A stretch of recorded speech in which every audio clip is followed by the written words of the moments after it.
mystery and horror, the air itself is filled with monsters. Children of the night, what music they make. He's alive! He's alive!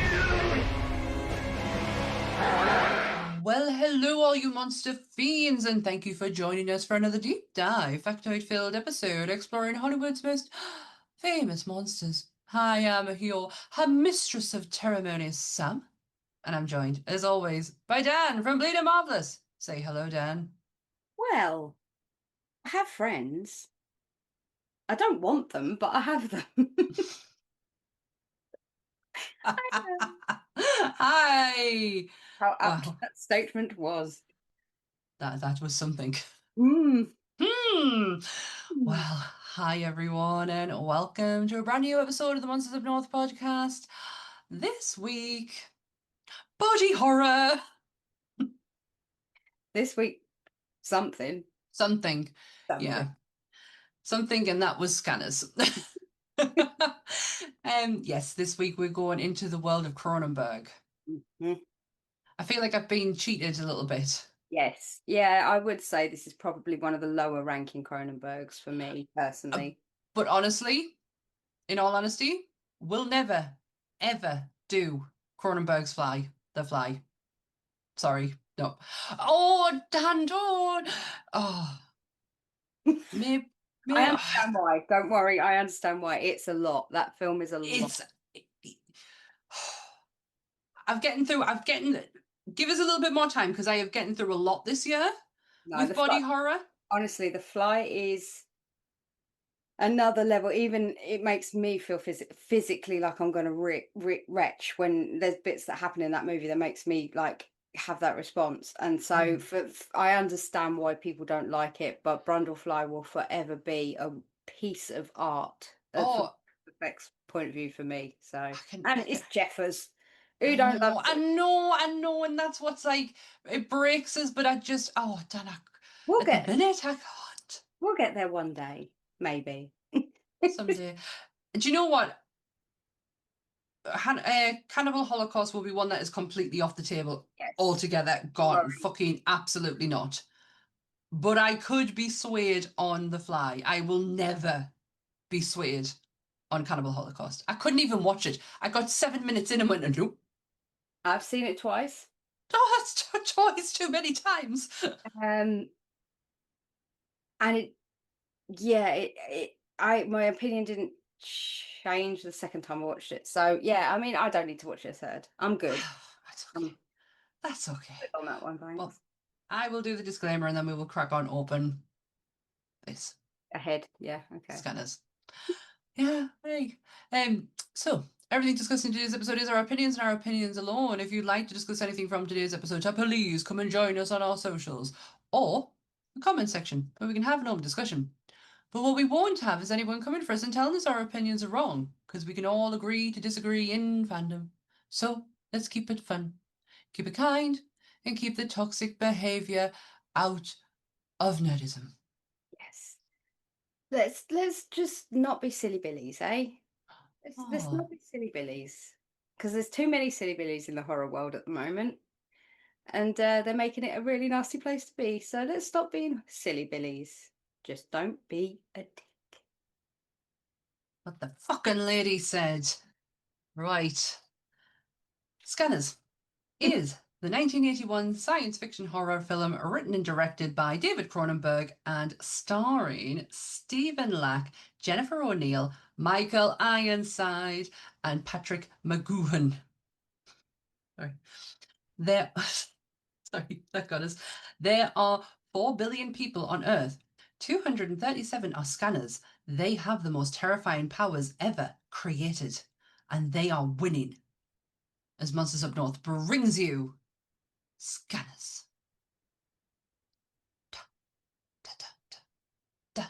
Now, it's not wasted on me the fact that we did Mortuary Collection last week with Clancy Brown in it, and this week we're doing Michael Ironside, and they were both in Starship Troopers together. It's not wasted on me at all.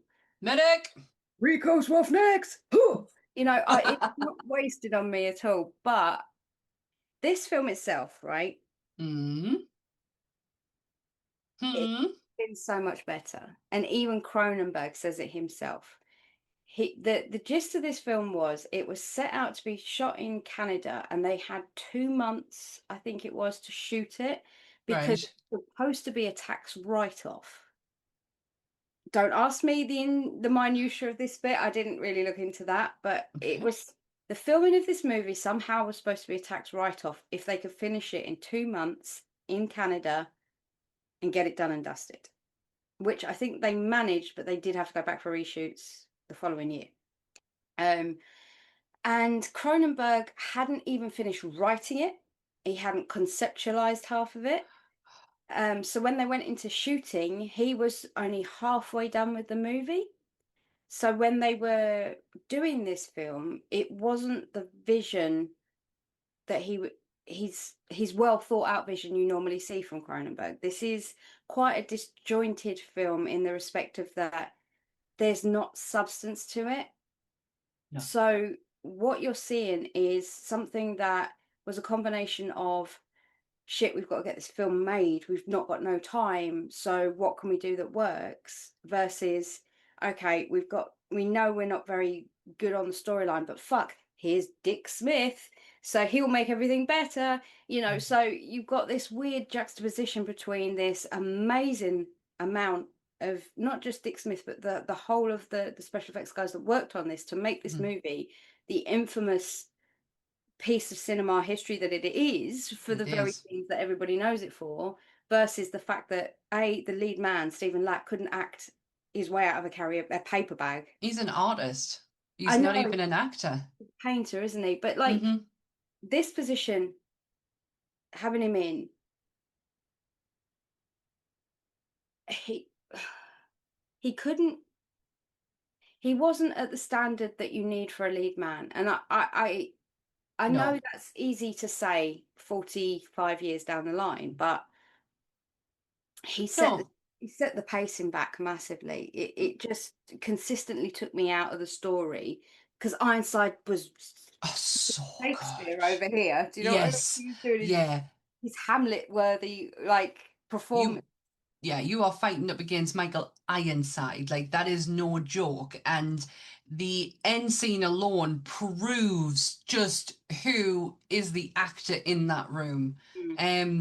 He was not my now that you've said that, and I know that, it makes so much sense because I watched this for the first time the other day and I genuinely thought I missed so much. I was like, where are these like other people? There's meant to be like kind of a race of people. Even the tagline itself says there's 237 scanners. Where are these people? They're not there. Nobody's there.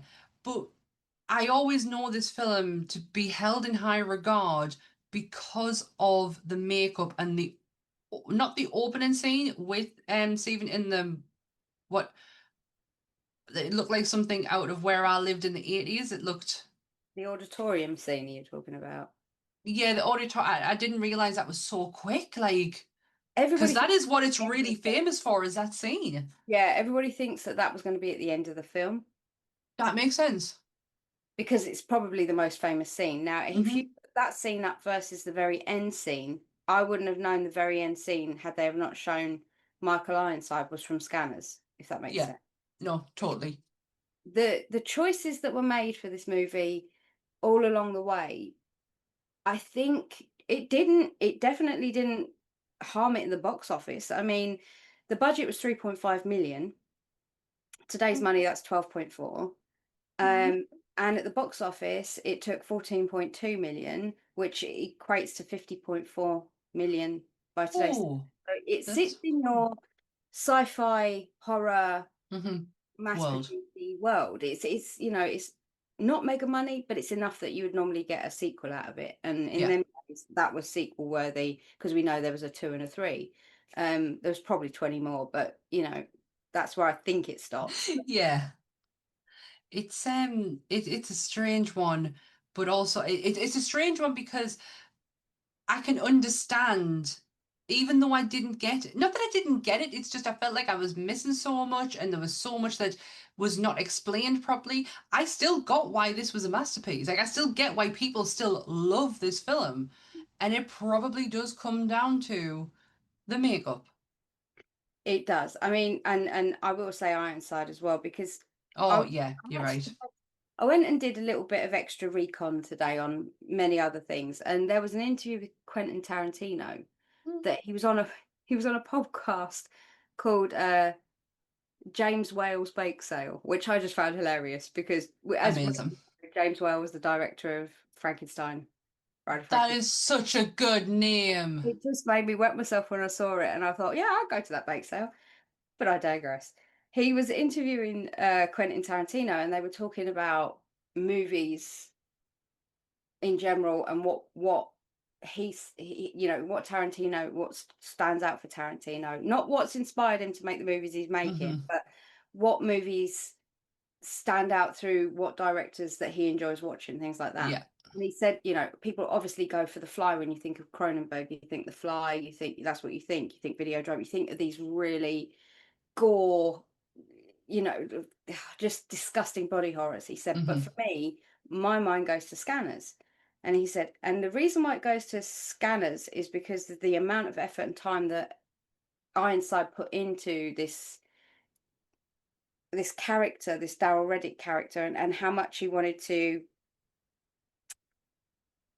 push this level of like, these people can exist, they're among us kind of thing. He said he pulled out this level of convincingness that you weren't getting from Stephen Lack. And he said at the end of the day, Cameron wasn't a believable character. Cameron ruined the film. And he said, and where you should be sitting, watching a Cronenberg movie as a piece of art, he said that you just keep getting distracted and pulled out of it because, and this is Tarantino's words, they cast the worst lead of all time. They did.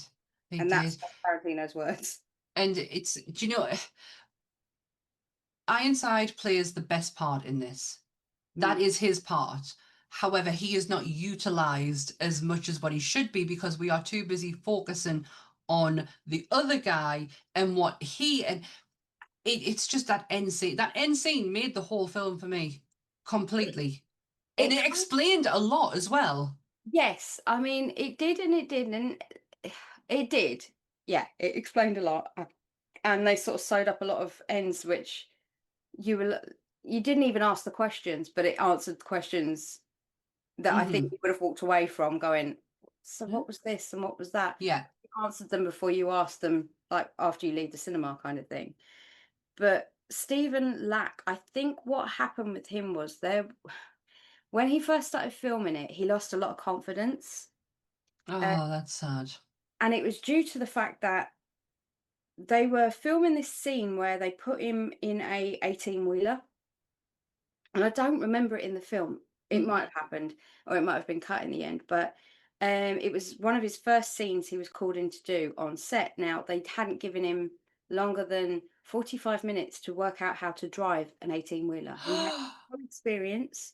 He had 4 gear sticks. He didn't know what any of them did, and he had to drive it onto a turnpike. Now, they'd shut the turnpike for him to come onto the freeway, but he would have to drive whilst he was on the freeway, like being filmed driving, and he had no idea what he was doing. So he was sitting there, and he thinks what happened was some people were rubbernecking, because obviously there was a film crew all around it, and it was like they'd shut the turnpike off for him to do this driving section, and he thinks someone was rubbernecking, and because he was pretty disorientated because he was trying to focus on not breaking this massive piece of machinery. And they were coming out of this feeder road, and somebody rubbernecked, and there was a massive crash. A big truck smashed up the back of a car. Someone died. There was police. The crew all jumped over the fence and went and helped out with the accident. Jesus. And he said it just knocked him. I mean, you can understandably, it just knocked him for the rest of the film because he couldn't shake this whole. Oh my God, that makes so much sense because he's so distant and blank throughout the whole thing. He is meant to have some unique abilities, yet you barely get to see anything that he can do. But he is the be all and end all. Yeah, and this is the thing, you don't even know who he really even is, because there's no character development with him. No. You are told this is who he is, and he has no personality. No. And you're not, with at least with Revok, you have personality. You have this kind of like backstory with him. He drilled into his own brain because the voices were too much. Yeah. And I forgot about that part of the film. I knew he had the scar. The mark on his head, I was like, yeah.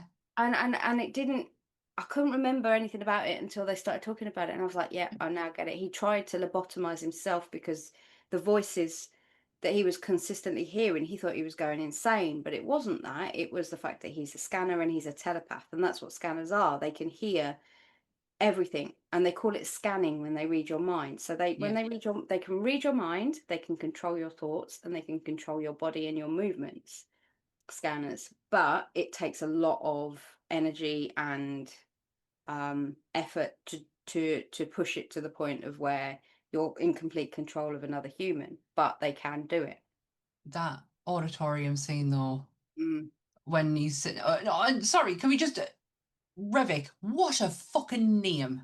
Darryl Revok, isn't it? What an iconic name. I love it. It's just I for some reason I was like, I really like your name, but yeah, that auditorium scene it's so messed up, but so brilliant. And it's the confidence of Michael Ironside in that moment, like, you think you're gonna scan me, pet? I think again. I'll go scan you and make your head fucking explode. And holy shit, what a fucking explosion. Mm-hmm. Did you look into the backstory of that? I didn't. I did, because Oh, hell of a story, right? Now, we'll talk about the guys that were on board for this, but ultimately there is a guy called Gary Zeller. And Gary Zeller is responsible for the shot that we finally see. it's crazy. Yeah. He is a very, very clever man. He was technically the pyro guy on the movie. His job was to set up all the explosions, all the fires, everything. Like, he was the man that did that. However, Gary Zeller also he invented things called Zeljal, which is something that all guys use that do fire stunts wear now. They cover from head to toe in Zeljal because they will not burn as long as they have this gel on. Oh, This wow. man is a chemist by trade. He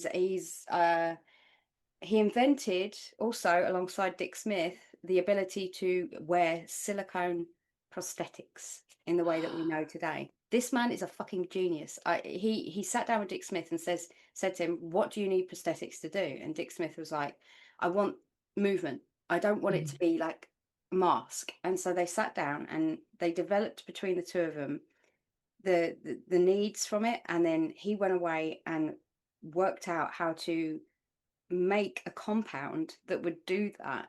Gary Zeller That is fucking this man, crazy. why people don't know who he is, I will never know.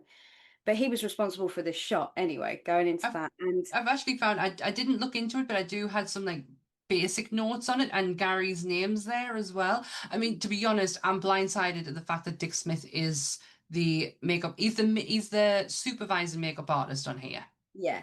There's three other guys you've got Gary Wallace, you've got I want to say Stephen Dupuis or Dupois. Dupois. He is an absolute genius. He's worked on The Matrix, Venom, RoboCop, Mrs. Doubtfire. Chris Wallace has worked on Airplane, Return of the Jedi, Gremlins, The Fly 1 and 2, Arachnophobia. The guy knows his shit, basically. And then you've got Dick Smith. And then you've got Dick Smith. He was there brought in for the reshoots, and the reshoot was the end scene. That was a reshoot. But they needed somebody because they were saying that what Gary Zeller was saying when he was being interviewed, because there's a little documentary of a behind the scenes. It's only 25 minutes long. It's on YouTube. And it's behind the scenes of the special effects. And they talk about this scene. They talk about Dick's involvement. They interview Rick Baker about Dick's involvement. And it is a little documentary. But yeah, they were basically saying with this scene, they had failed 4 times to film it because it wasn't behaving the way it was. They took the life cast of the actor whose head inevitably explodes, and they'd taken it in, they'd made a balloon head out of it. They'd used a plaster head and they'd used a wax head to see what would happen when they blew it apart. And none of them had the desired effect that A, Cronenberg wanted, and B, looked anything like what it's supposed, well, what or how it ended up. Yeah, well, the interpretation of what you think it would look like. And they sat down with Gary Zeller, and Gary was like, hang on a minute, why don't we use this thing called gelatin? We use it in the ability to fire guns and see what happens when you shoot. You know, you get the gelatin torpedoes and heads. He said, why don't we try using something like that within the special effects to see if we can get this thing to work? So they basically did a gelatin outside. They then put a thin plaster insert in.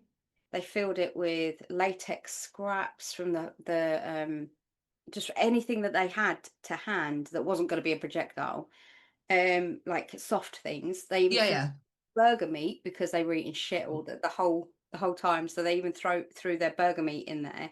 Nice. And they originally were going to use compressed air.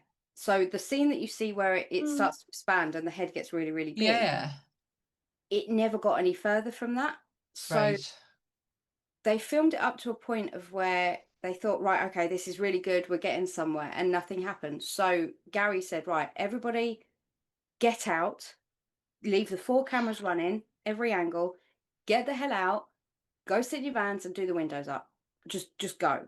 And there's a shot of Gary on the floor curled up with a shotgun behind the back of his head filled with kosher salt, and he shoots the back of the head, and that's how we get the iconic scene that we've got. Now the producer was just like, that is the most disgusting thing I've ever seen. It's fantastic, but shit, we cannot use it because it is too graphic. They're going to put us in an X category, and we don't want to be in an X. We need to be in a more marketable position. They tried to film it so many other ways, tone it down, and it didn't work. So the cut you see now is the cut where the gunshot.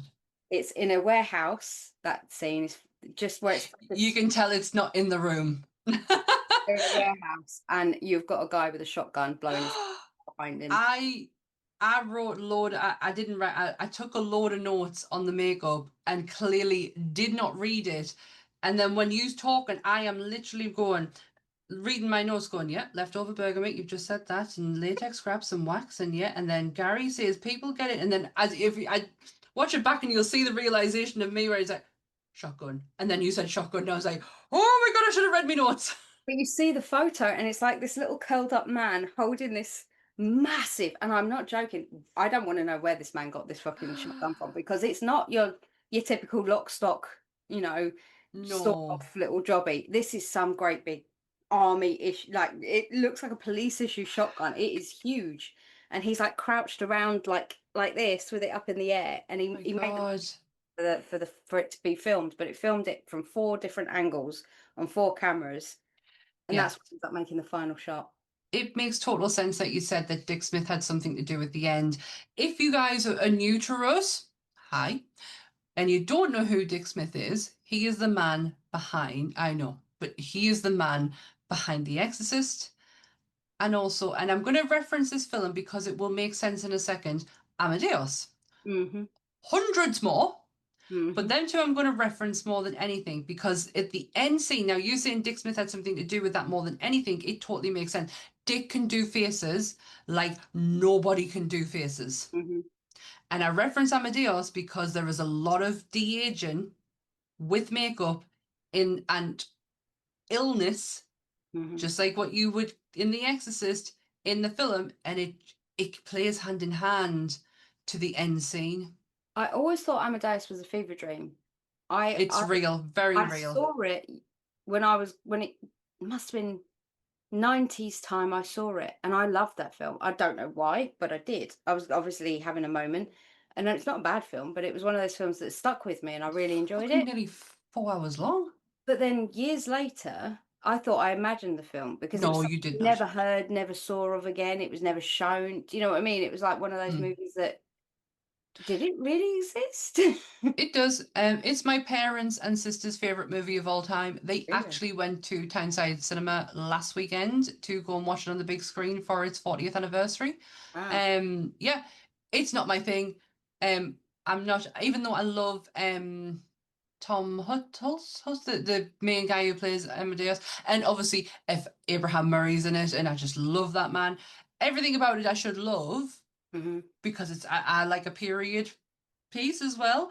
I just can't get away with that film. I can't. My sister was like, "Did you think it was rude of me not inviting you?" I went, "No, I get it."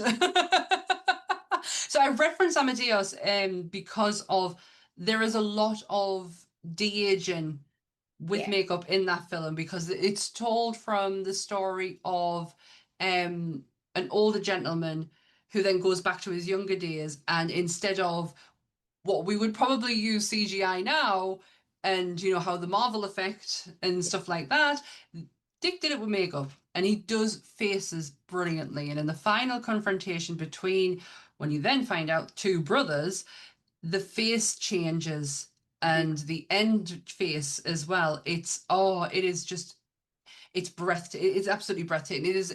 I watching the end bit where not what do you call him, the other guy, not Revok, the other guy, Cameron, when he is getting completely and utterly taken over, and you see the expansion in the face and the change and but it's not, it's all the detail that goes with it, because they could have made that look really cartoonish, especially with his face expanding, but it's like his veins come out, and it's like the ones that are around the side of your head, his wrinkles around his eyes become more prominent. It is fantastic bit of work. They sat down, Gary Zeller and Dick Smith sat down again, and they were like, right, we need to do something that is like a bladder, because obviously a bladder is a trick that in the special effects world is you pump either liquid or air into a pocket that you make under some prosthetic to make it bubble, or you know, like to make it rise. You're looking for the rise effect. Yeah. But they wanted to do something on the faces, and they both sat down and they were like, right, okay, what can we use? And this was Rick Baker explaining how it was done. And they would take like a thin layer of latex. Yeah. And they would put down a layer of dental dam. Oh. Which the dental dam was then carved into the pattern that they wanted on top of the latex. Like not carved. Oh, so they made on top. So they were making a pocket. Yeah. Then they put a couple more layers of latex over the top. So you had this wafer thin latex with a dental dam inside that had this predetermined layout of where the blood could go, like vein shapes, if you decide. They'd applied it like they would apply a normal prosthetic. Now, I will say you can see the lines in this. Oh, 100% you can. It's not completely and utterly perfect. And that's probably down to the cinematography more than but you've got the artistry in this is unreal. Yeah. And so what the problems that Rick was saying that Dick had on the time, because if some of you might not know, Rick Baker studied under Dick Smith. Watch our episode. Yes. He went to Dick Smith's house and he said, "Mister, give me a job." And he went, "Yeah, all right then, if I remember rightly." I could be completely wrong. That might have been Tom Savini, but I feel like that was right. Because we talked about both Rick and Tom, so they both worked under Dick. So, and it was a long time ago. Yeah. We've done a lot. And the episodes, you know. But yeah, Rick was saying that they were having issues when they pumped the fake blood into the vein system. It wasn't kind of throbbing or giving circulating round, or it was getting to the places they wanted, but then it wasn't really doing anything more. Right. So Dick found that he was getting air bubbles. So when you see the little spouts coming out of blood, he's gone in and he's popped the air bubbles with a pin, and it gave this weird, like squirty, like burst through the skin, kind of like impressive.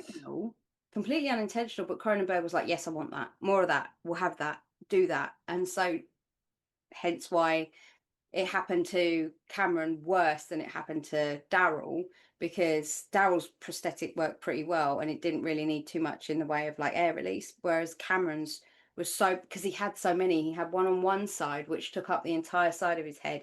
Then he had one that, like a bladder that was going off on this side that was pulsating. Not to mention the fact that they'd already made a double of his torso, because that's what Dick did. He went away and he made an entire cast of his, like, his head and attached it to a torso. And they made wax arms and all sorts of stuff. And it's just absolutely insane the amount of work that went into the double, because when he eventually self-emulates, I did get that right, he sets himself on fire, basically. And that is real fire he is holding. That's not CGI. This is this compound that the wonder chemist, Mr. Gary Zeller, made.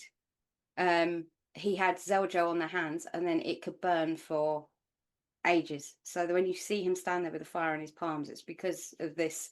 Firstly, because of the compound that he made, and secondly, because the kind of that is crazy. The kind of oh, what's the word I'm looking for? I know what you're trying to say. Yeah, the kind of pyrotechnic he was using, the type of gunpowder, or it wasn't gunpowder, but you know what I mean. The stuff he was using to burn was. Oh my god, the words I clear. I know, it's like a slow burner. Yeah. So they got a good bang for their buck with that scene. But they tried many times with that scene as well to get a look off. You know, when Cameron's head's done the thing where it's all sort of contorting and his eyes pop. That's obviously when they swap to the dummy.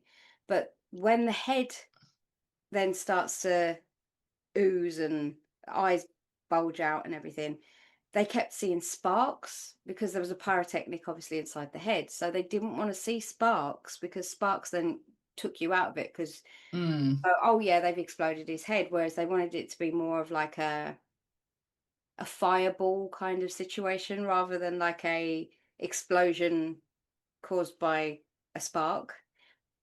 Cronenberg's thought, you know, and so they had to find a way of executing that, which they managed to do with a limited amount again of an explosive, but it was something like how it was triggered. It wasn't triggered how a normal explosion, like with a spark. So they managed to make this explosive work, and that's what got his eyes to pop out. That's what got that whole end part to be as fantastical and ridiculous as it was. But okay, this whole movie is so odd. Like, it could be 15 minutes long. I was saying this to Sammy before we came on, because what you are told is there's a bunch of these people, not very many of them in the world. They're a special race, but they're a resistance now. There's a resistance of these people coming up against the man. Viva la revolution! Yeah, woo! That are supposed to be fighting against, and I think it's Consec, the company, that are running the experiments, or running the initial experiment by Dr. Ruth. Oh yeah, Dr. Ruth. And so they realise Consect, yeah, so not a lot's happening. So they bring in this new guy, Keller, head of security, to govern what's going on, because there's been a bit of a kerfuffle with Darryl, and he's been playing silly buggers. So they're all, you know, after he blew that guy's head up, they were like, we've got to keep an eye on shit. What the hell's going on? They then bring in Cameron, and they sellotape him to a bed in a school bib for what looked like netball. And then they bring in all these people so he can scan them, and then they give him this drug called ephemeral. Now, it doesn't work on the layman, but it only works on scanners, so it quietens down their ability. Basically, they can no longer hear the noise, and it renders them kind of useless. Yeah, for want of a better word. It makes them normal. But with Cameron, I don't think that was the case. I think it might have just souped him up a lot. because his ability becomes quite. It like gets faster, like it speeds up from what he could do when you first meet him, which was the worst dubbing job I have ever seen in my life. I genuinely thought I was watching I thought I was watching the wrong film. A little old Nana on the floor with her bloomers out, having a full melt down. It's when she's talking to her friend, she clearly is not talking. That is dubbed over the top. She's clearly not talking to her. Oh, I do say. I was like, what kind of film is, what am I watching? Initially, when it first came on, I don't know why, but my brain went straight to Dawn of the Dead. It is kind of, is it the mall? It's the colours. Yeah. I don't know why, for some reason at the moment, colour is standing out to me in movies. And the palette that is used in this is so similar to Dawn of the Dead. Red, isn't it? Like, but not. It's a grey. It's a grey colour. It's like a grey, gritty colour that's used over. It feels like it filters over the top of the film. No, I get what you mean. It's not the quality of the film, because you can clean that up. It's the actual colours that they are using. Everything is so drab and like meh. And Dawn of the Dead, apart from one blue overall, you don't really get a lot of colour in that. And it, for some reason, it just gave me that vibe straight away. And I genuinely thought the guy who played Cameron Vale was the guy from Dawn of the Dead. I can see where you got that though. He looks exactly like him. Yeah. It's not him, is it? No, I don't think it is. Yeah, this film has no substance. I'm going to say it. There isn't substance to it. It is just a bunch of people that are supposed to be creating a resistance against the man, and the man is Consec, and Keller is liaising with Revok. Revok is the leader of La Viva Revolucion, and Cameron is supposed to be Consec's little boy, and obviously on the other side you've got Revok, so they're fighting against each other, but they don't actually realize they are related. They are the brothers, and their dad is actually a scanner too, which is Dr. Ruth, who's been working for Consec all along. It was his initial project where he made these scanner people, babies, and sent them out into the world. And I don't really know the point of the female lead in this, because she didn't bring anything to She brought absolutely jack shit to the table. All she was there was for someone to hold Cameron's hand. That was it. Even though she was meant to be this fucking world-class scanner, and she was absolutely terrible. Scanned her and she had a breakdown. You know, an unborn baby in the womb scanned her. That was fucking freaky. When she said it was the unborn baby, I was like, fuck, no. What's he doing? Looking at the belly button? I can see. Oh, I can see you. Honestly, the only bit that holds anything for me in this film is the end scene where the whole plan is revealed, and the fact that you find out that Revok and Vale are brothers, and that he wants them to join the super race, and like, come on, we can like join together. You don't understand the power that we would have together. And Vale flatly turns around and goes, "No. Come to the dark side. Join forces with me." It's a very Darth Vader moment. Yeah, it's I nearly went into a Bane then, even. Oh, don't you dare. Don't you dare bring that man into this podcast. I don't want me to go down there. I don't know why. I want you to shoot the man. Yeah, he literally he point blank refuses, and then he literally decides he's going to display his dominance at his own peril. Yeah. But he knows what his capabilities are, and Revok doesn't know how strong Cameron is. And Revok, then you can see, this is the thing that annoys me about it. It's such a weird fight, by the way.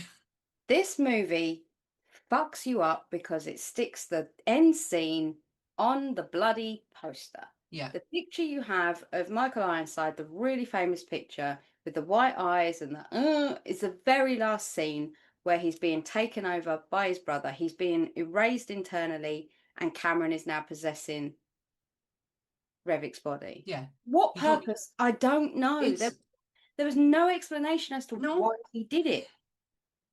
Unless it was the only way out. That I don't know, because you think Revok won.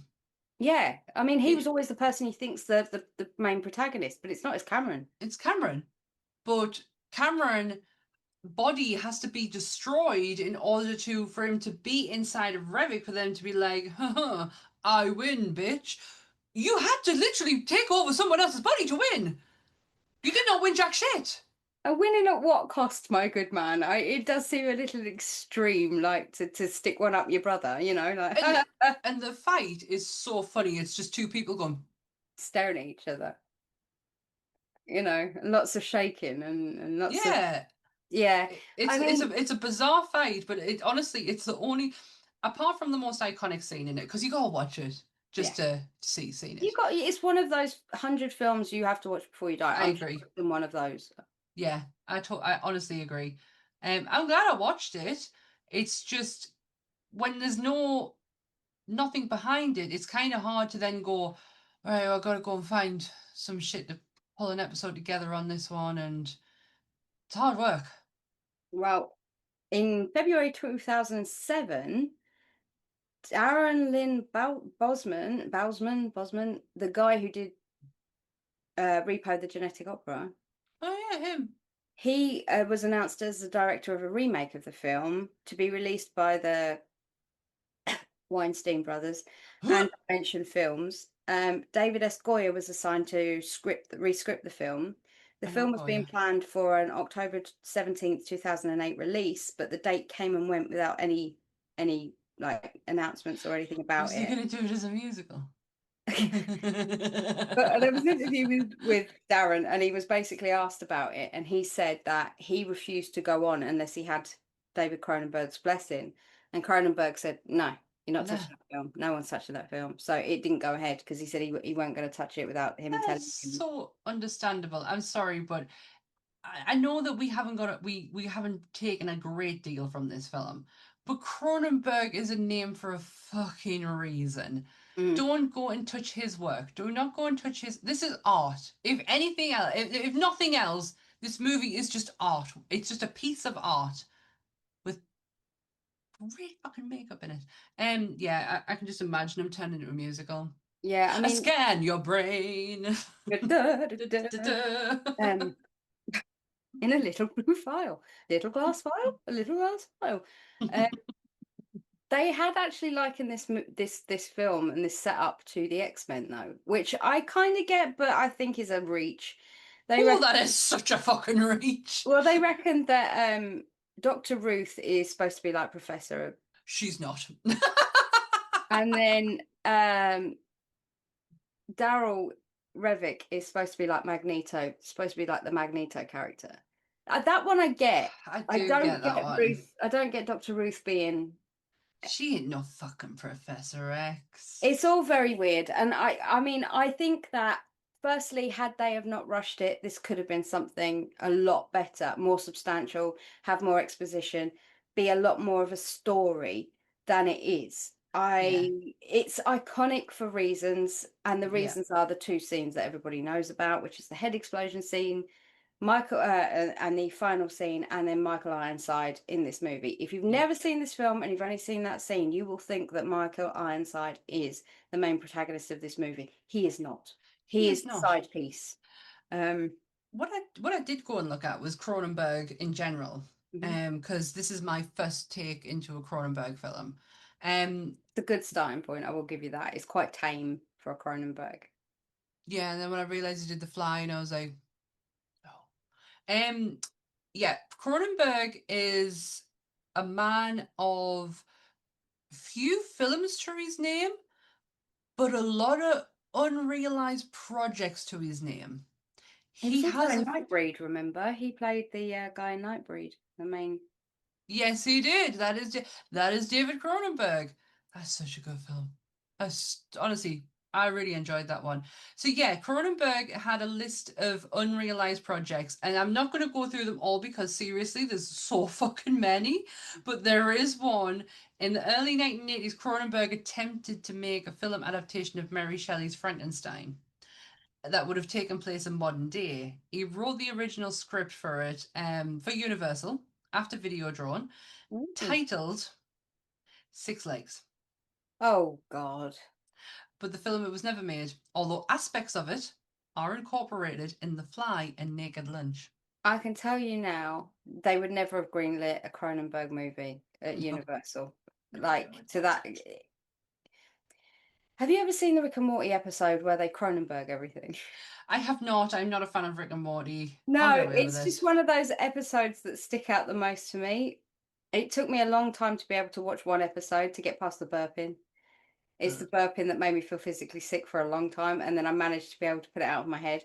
But yeah, there's a Cronenberg episode where they go to this universe where everything's been Cronenberged, and literally everybody's like a slug. It's Oh my they're like God. these like mutated slug things, and so Cronenberg sticks with me for like as a term.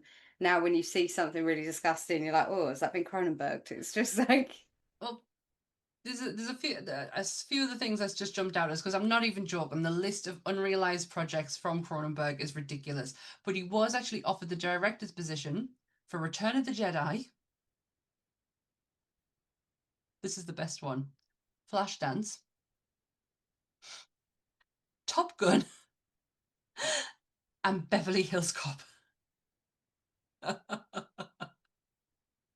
It's so can true. we just rewind to Flashdance. I've never made that noise before. I've just squeaked. she okay, yeah, the welding scene would have been a very, very different welding scene, I imagine. Would have been welding body parts all over the place. And Top Gun, they would be playing volleyball with someone's head, I imagine. Some limb. Yeah, he was offered directors positions on their movies. This is very interesting actually, because this could have taken this film in a whole different fucking direction. Cronenberg, he also worked on, for nearly a year, a version of Total Recall. That would have worked. That would have worked well, I think.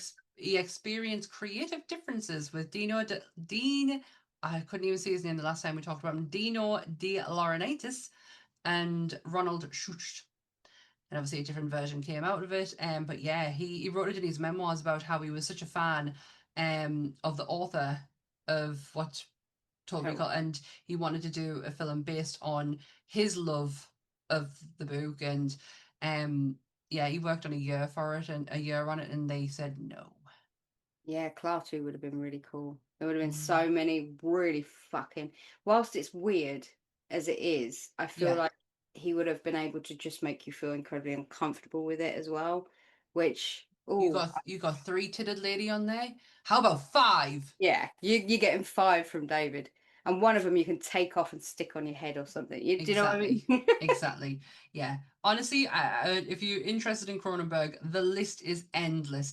He was actually attached to direct American Psycho, which we did talk about in our American Psycho episode. His person was Brad Pitt, if you remember, because there was so many directors attached to that film.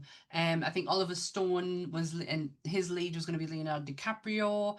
Cronenberg's was Brad Pitt, and the woman who went on to direct it, and I cannot remember her name for the life of me. She went on to do, what does it say here? In the mid-90s, he was attached to direct a version of American Psycho with a screenplay adaptation of the author himself, Brad Easton Ellis, and with Brad Pitt starring role. Cronenberg's vision of the film would have concluded with a musical number involving Barry Manilow's Daybreak and Bateman on top of the World Trade Center. I'm sure we talked about this in the episode. Sounds familiar, but I'm not too keen on the whole idea of Austin Butler playing him in the new one because he's slated to play. I beg your pardon? Yeah, they're going to remake it. Well, there's whispers and rumors that they're going to remake American Psycho and have Austin Butler play Patrick Bateman, and I don't think we need it. I don't think we need it. We don't need it. Did we need it originally? No, that's the thing. It is what it is, that movie. And I will be honest with you guys, it's one of our worst performing episodes ever. And it's the research that had stayed with me for a really, really long time. We worked our asses off on that episode, so I think it's not a matter of how much time and effort we put into it. No. American Psycho is a movie you either know or you don't, and it was a very divisive film when it came out. And it's so it's not possibly never right now is probably not the time or place to be talking about that subject matter, given the highlight on violence towards women that is like so central right now. Yeah, we had no, when we did it because it's part of horror culture. It's part, it's a movie I hadn't actually seen, but fuck me, did that stay with me for such a long time. They don't need to remake it. They don't need to remake it. No. Leave it alone. Just leave it be to where it is. But yeah, Cronenberg did a lot. He didn't do a lot. That's the thing. He's got a name because of what he's done. It's been so prolific, but he's also, you also think his back catalogue is huge, and it's not. It's not. It really isn't. I'm not going to lie, Dan, I've got no doubts. There's not really much to be said about this movie other than it was a feat of discovery and absolute genius from Gary Zeller and Dick Smith. Yeah. That, honestly, what you've told me about him is just blew my mind. Gary Wayless and Chris Wayless. No, it's Gary. Is it Gary? Chris. Might be Chris. I don't. I've got 1,000. You said Gary first, and then you said Chris later on. I'm reading 2 things at once. It's on this list to the side here, and then I've got another one down here. But yeah, it's Wayless and also Dupuis, Stefan. That team within itself made this movie memorable. That's why you have not had those 4 guys working on this film, it would just be a distant memory. No one would talk about it. It wouldn't be iconic. These guys are responsible for so many things, especially Gary and Dick, through what they've managed to make, that making silicone prosthetics a thing, making Zelgel a thing. That's crazy. That blew my mind. So I didn't even know who this guy was. So I've learned something new today. The more you know. Mad scientist man. Yeah. Did you get any 1-star reviews? Yes, I'm going to be shocked, man, because I actually looked at some reviews to get people's opinion on it, just to see if it was marrying up with mine, because I was like, am I in the wrong here? Am I a bit crazy? And a lot of them, such kind words for this film.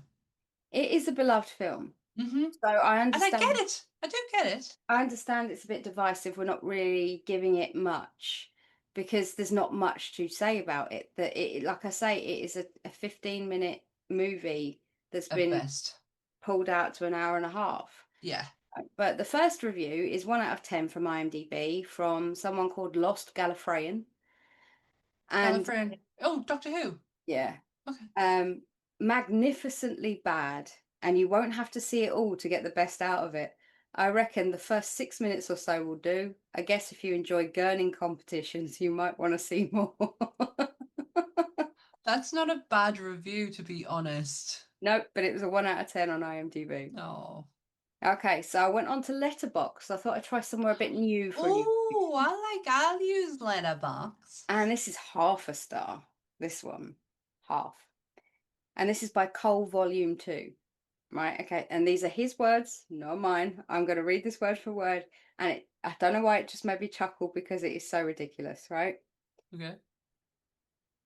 What an absolute buttfuck of a movie. I say that because, like getting your butt fucked, it's just absolutely an awful experience. Seems like a good idea and concept at first, but then ends up just being another buttfuck. I hate this movie.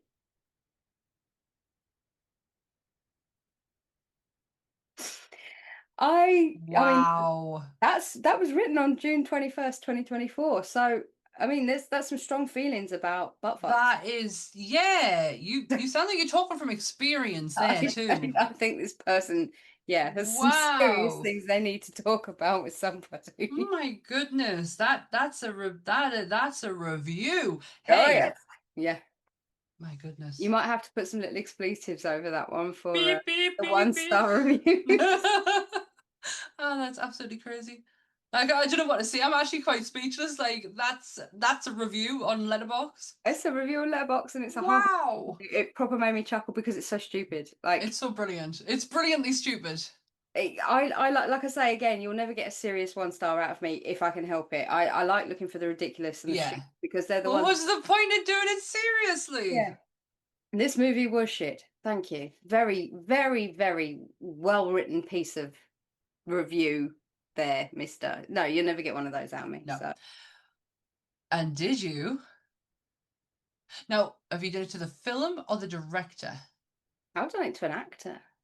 Oh, you did it like Ironside? No. Oh, okay. Go on. Okay. Patrick McGoohan played Dr. Ruth.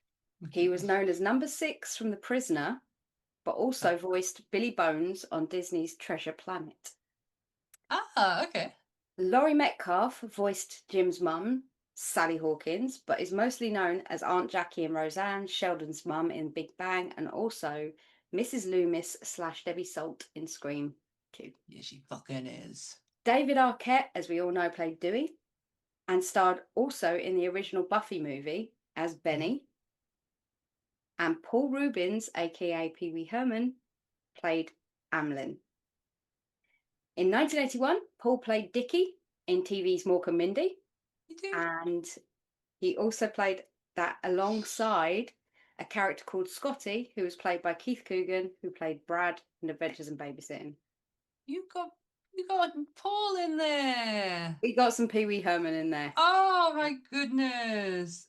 I think anyone actually understands my love for that man and how I genuinely, for a very long time, thought he was Pee Wee Herman. Did not understand that Pee Wee is the alter ego, and just thought that was who. Like that's how gullible I am. There is a T-shirt that I keep going to buy, and then I'm thinking, oh, I don't know if I will, because I don't know if he'll forgive me. It's his Oh, it's his mugshot, isn't it? It's his mugshot. Oh no. His mugshot on a T-shirt, and I keep looking at it going, I don't know what it is about it. I fucking love it. It's no words, it's just his mugshot. He looks really like He looks like Dean Headlights. Yeah, and I just, there's something about it. It just makes me chuckle every time I see it. And it's not because it's his misery I'm chuckling about. It's just, you're so used to seeing Paul Rubens be a certain way, right? Yeah. And it's a shock when you don't see him as Pee Wee. Yeah, and he's very clean cut and put together and very suited and booted and clean. He's and then when you see us as Amelin, and he's got long hair and he's kind of very it's a death scene. That will always be my favorite to this day. Amelin's death scene in Buffy the movie is hysterical. It is proper. That's Paul Leslie Nielsen level. That is so Paul. He's such a. There's a brilliant documentary that's just come out actually, which was filmed right up until when Paul died last year, and it's honestly, if you think you know the man, I don't feel like you do until you see this documentary. It puts a lot of things, because a lot of people have a lot of misconceptions about him, and his arrest that he had, it's not what you thought it was. I mean, don't get us wrong, it's reported a certain way, but there was a lot more. Yeah, exactly. Yeah. But the man is perfectionist, almost to the detriment of himself, because his perfection becomes arrogant at times. And I'm not ashamed to say that I do recognize that in him. He doesn't come across quite great in some things, but it is shaded down to perfection and what he wanted to get out of what he was doing. And he worked with some of the absolute greats. Phil Hartman is on Pee Wee Herman's Big Adventure on his television program. Oh, I can never remember the actress's name, but she played, and we only lost her recently, Charlie's mom in Always Sunny in Philadelphia. Yeah. She was huge on that show, and she is Playhouse, wasn't she? She was in Playhouse, yeah.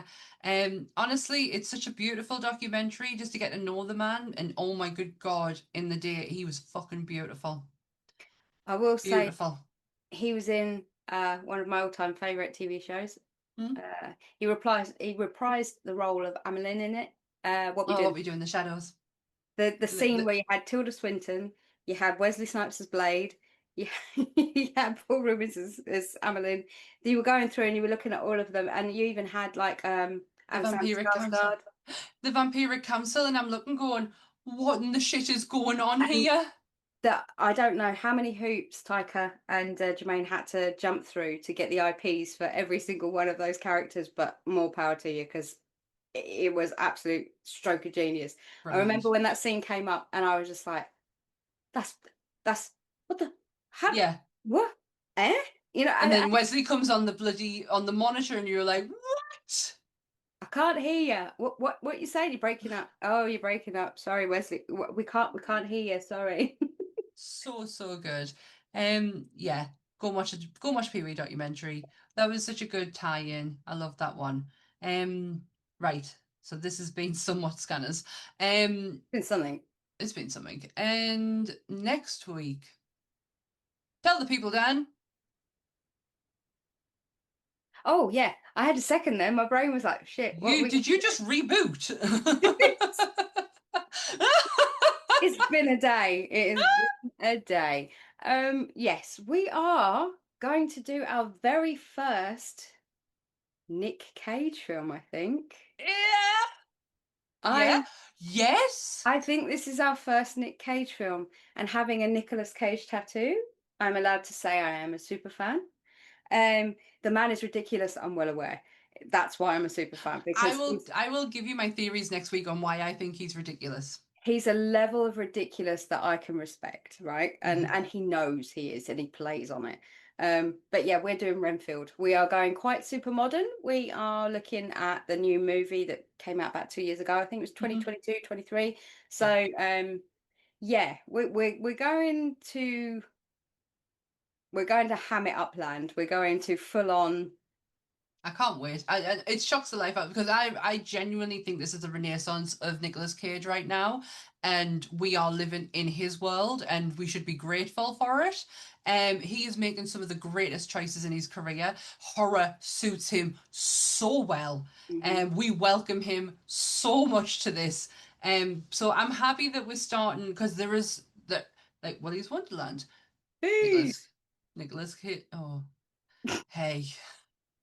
We don't need to talk about that one. That was him dipping his toe in. He wasn't fully there yet. But Willy's Wonderland, he's in that. Didn't say a goddamn word in it. No, and I think that's brilliant. And Just for Men got a lot of money out of him during that one. Oh yeah, his hair. Oh hey. So yeah, I'm glad we're jumping into, because there's so much we could do with Nicolas Cage in horror right now. I'm glad it's something a little bit light, a little bit fluffy, a little bit Nicholas Hoult. Because I really like Nicholas Hoult. And Aquafina, or whatever her name is, she's in it, and I love her voice. I think. Oh my god, yeah! Is that her from Shang-Chi? Yeah, I can never remember her name. Her. Oh, I love her. She's in that movie with Sandra Oh, the quiz game one, which is something I would never normally go out my way to watch, but I kept seeing the advert coming up on Prime, and I was like, I want to give that a go. I like Sandra Oh. I like her. Let's see what this is about. And then, of course, Nicholas Hoult, who's in Nosferatu, strangely as well. Yeah, he's in Nosferatu, and he was in Renfield first. So it's an interesting take on the long story that we know of Dracula, and it is literally Nicolas Cage playing out his lifelong bucket list dream, and it's stupid and ridiculous and funny and all the things that it should be. So I'm really looking forward to doing that next week. Well, Paul's been pitching the idea since that film to have Nicolas Cage play every single Universal Monsters, and I'm in for it. Do it. Just do it. The Bride. Yeah, it'd be amazing.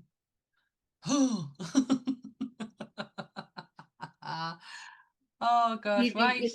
You'd need the wind, wouldn't you? Yeah, you would. So this has been Scanners. Next week is Renfield. We are on the Nerdy Up North YouTube channel, 10 o'clock every Monday morning. Audio for that episode is available from anywhere you get your podcast from later on in the day. The links for Bleeding Marvelous, Monsters Up North, and Nerdy Up North are where, Dan? Down there, still black and gold. Down there, down there, down there. Nice. She's on holiday. I'm getting them done next week. They look good though, if they're like nearly 3 weeks old, them. 4 nearly, I think now. No, they look good. Mine don't look like shit at 3 weeks. They'll be hanging off. This is 2 shows later. I'm surprised they're still on, to be fair. Good nails. Oh gosh, that's it. Is that it? Oh, well, there's nothing else left to say. Say goodbye, Dan. I'm going to suck your brain dry. Anything you are is going to become me. You're going to be with me, Cameron, no matter what. After all, brothers should be close, don't you think? Stay spooky, everyone. Bye.